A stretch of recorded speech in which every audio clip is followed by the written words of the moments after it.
পরের আয়াতে অন্য সূরায় অন্য জায়গায় ওয়ালাকাদ যারা'না লিজাহান্নামা কাসীরাম মিনাল জিন্নি ওয়াল ইনস, আমি কিছু জিন এবং ইনসানকে সৃষ্টি করেছি জাহান্নামের নরকীট হিসাবে, জাহান্নামটাকে ফিলাপ করার জন্য, জাহান্নামটাকে ফুরিয়ে দেওয়ার জন্য আমি কিছু জিন এবং ইনসানকে সৃষ্টি করেছি। আমরা প্রশ্ন করলাম, আল্লাহ কাকে সৃষ্টি করেছেন? এই মানুষরা কারা? কোন আমল করলে, কোন ধরনের কাজ করলে তাদেরকে জাহান্নামে নিক্ষেপ করবেন? আল্লাহ বলছেন লাহুম কুলুবুন লা ইয়াফকাহুনা বিহা ওয়া লাহুম আ'ইনুন লা ইবসিরুনা বিহা ওয়া লাহুম আযানুন লা ইয়াসমাউনা বিহা।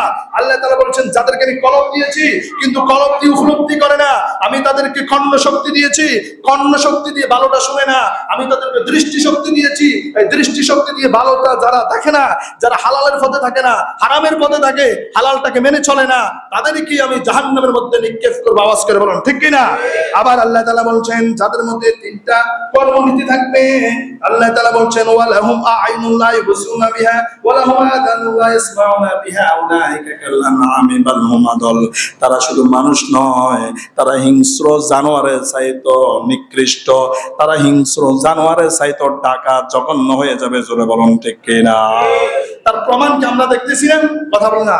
আজ পর্যন্ত আপনি দেখবেন না একটা পশু একটা পশুকে হত্যা করে, একটা কুকুর একটা কুকুরকে হত্যা করে, একটা গরু আরেকটা গরুকে হত্যা করে, কিন্তু একটা মানুষ আরেকটা মানুষকে হত্যা করো, এই ধরনের অহরহ ঘটনা আছে না নাই? কিছুদিন আগে আমরা দেখেছিলাম গাজা ইয়াবা খাওয়ার জন্য মার কাছে বাবার কাছে টাকা চেয়েছিল, মা আর বাবা টাকা দিতে পারে নাই, ওই মা আর বাবাকে জবাই করে ঘরের ভিতরে ঘরের ভিতরে গর্ত করে রেখেছিল। আওয়াজ করে বলুন ঠিক কিনা? তাহলে আল্লাহ যে বলেছেন যে যাদের মধ্যে মনুষ্যত্ব নাই, যাদের মধ্যে ঈমান নাই, যাদের মধ্যে মানবতা নাই, তারা হিংস্র জানোয়ারের চাইতো নিকৃষ্ট হতে পারে। আওয়াজ করে বলুন ঠিক কিনা? কথা বলে না। দেশ স্বাধীন হয়েছে, আসলে কি স্বাধীন হয়েছে?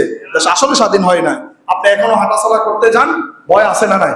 গতকালকের একটা নিউজ আমি দেখেছিলাম, বেশি নেই, চট্টগ্রাম হালি শহরে একটা ছেলে চাকরির ইন্টারভিউ দেওয়ার জন্য যাচ্ছে, মায়ের থেকে দোয়া নিয়ে বের হলো, কিন্তু 3 ঘন্টা পরে খবর এসেছিল তার হাত পায়ের রগ গুলা কেটে তাকে লিংক রোডের পাশে রেখে এসেছে। এটা আমি গতকালকে নিউজ দেখেছি, আপনারা হয়তো অনেকে দেখেছেন। তাহলে এই সমাজে, এই দেশের মধ্যে এখনো হিংস্র জানোয়ার আছে না নাই? কথা বলে না। আমরা তো এখনো স্বাধীন না, এখনো কি না স্বাধীন না। এজন্য আমাদের ভিতরে মনুষ্যত্ব আনতে হবে, মানবতা আনতে হবে, সহিহ সমাজ আনতে হবে। আল্লাহ সুবহানাহু ওয়া তাআলা যেন আমাদেরকে কি করে, আমাদেরকে ওইভাবে থাকার জন্য যেন কবুল করে নেয়। ফের হাজিরিন আপনারা কিছু মনে করবেন না, আমি একটু কথা বলি। আজকে আমরা দলের জন্য, ক্ষমতার জন্য ভাই তার ভাইকে হত্যা করে, মা তার ছেলেকে হত্যা করে, আছে না নাই? দল তোমাকে জান্নাতে নিবে না। দল কি জান্নাতে নিবে? আল্লাহ কি বলবে মরার পরে, এই বান্দা বা দুনিয়া কি করেছিল? জামাত ইসলাম করেছো না বিএনপি করেছো না আমিলি করেছো, হেফাজত করেছো না আহলে সুন্নাত করেছো, কি করেছিলা এটা আমাকে বলো। আল্লাহ কি এটা বলবে? আল্লাহ এটা বলবে না।